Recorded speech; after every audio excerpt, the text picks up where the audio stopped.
Hi, I'm Christopher Kimball from Milk Street. Let's talk about kitchen knives for a moment. Now, the standard 8-inch chef's knife, this is a European design, is standard. You probably have a few of them in your kitchen.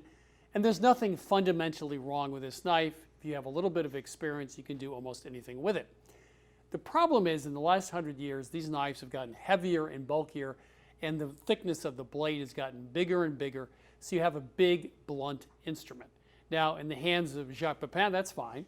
But for most of us, we need something a little more delicate and better at slicing. And that's where the Nakiri knife comes in. This is our Nakiri knife. We partnered with Henkel's to make this. A Nakiri, if you think about it, is really a Chinese cleaver cut in half horizontally. It's about a 2-inch deep blade. It's curved at the end. It's very light. And the thing we like about it the most is the blade is relatively thin. So the less metal you have to push through food, the easier it is to slice. The other thing is it's very light, and you feel very comfortable with it. Some of those big chef's knives are so heavy, it's sort of like driving a sports car when you've never driven a stick shift before. This is very easy to use and makes you very comfortable. So let's just do a few things in the kitchen. Let's take cabbage, cut it in half.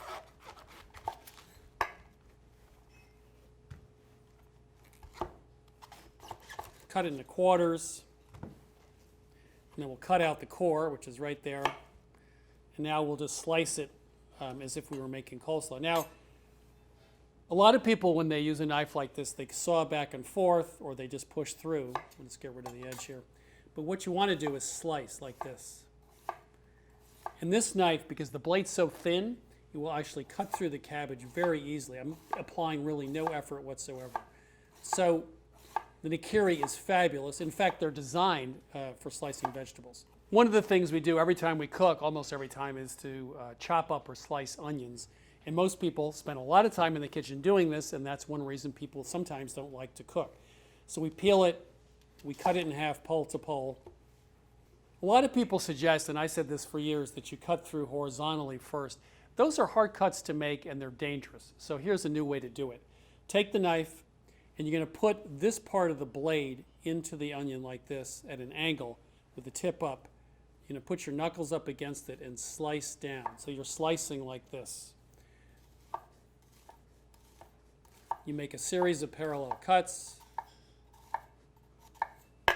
And then you simply cut across. Don't forget the onions have layers, so you don't really need to make the horizontal cuts. And we'll just cut through like that.